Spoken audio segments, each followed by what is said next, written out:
On this day in 1970, young Air Force officer Hafez Assad launched a power grab in Syria.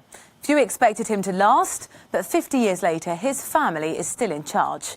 Syria is in ruins from nearly a decade of civil war that's killed 500,000 people and displaced swathes of the population. Entire regions are lost from government's control. But Hafez's son, Bashar al-Assad, has an unquestioned grip on what remains.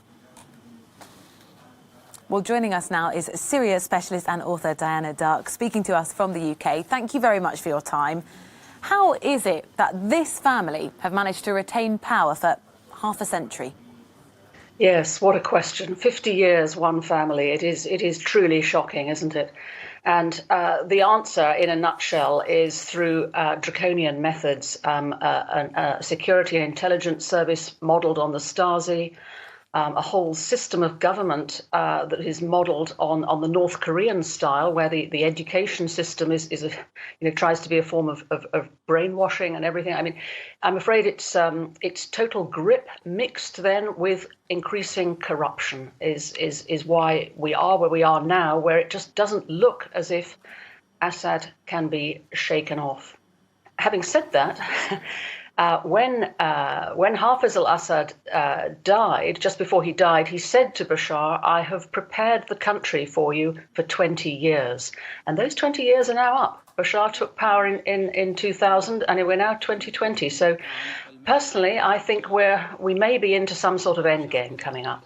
That's my hope at any rate, because 50 years is simply too long. How is Assad's son different to that of his father?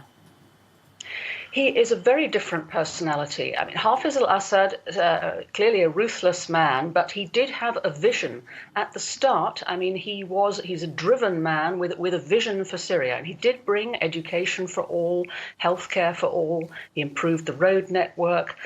He was very closely allied with the Soviets. And that's for 30 years. But corruption crept in increasingly throughout his reign, and his fear of losing power meant that he clamped down more and more. But Bashar, his son, of course, was never destined for the presidency. He was an eye doctor beforehand. It was the untimely death of his older brother that catapulted him into this position. And he is essentially a much weaker man. I mean, he is the face of the Assad regime, but he is certainly not the backbone. And most people are just astonished that he's managed to hang on this long. And it's because of the massive network of power that his father wove behind him. Talking about that network, and you did sort of hint that you are hopeful of the future of the country. What kind of mark will these men leave on it? Oh, well, I mean, sadly, look at Syria now after nearly 10 years of war. I mean, 90% of the population is estimated to be living below the poverty line.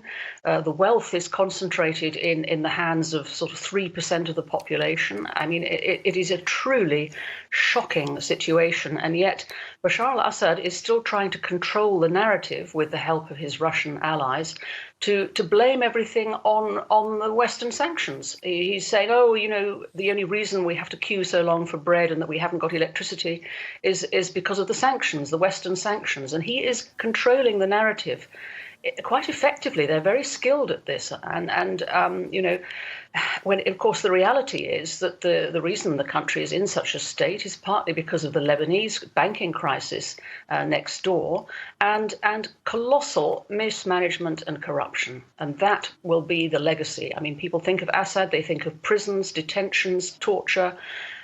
It's just a truly horrific scene. But it has to improve. The day has to come when things will get better. Thank you very much. Syria specialist and author of Stealing from the Saracens, Diana Dark, really appreciate your time.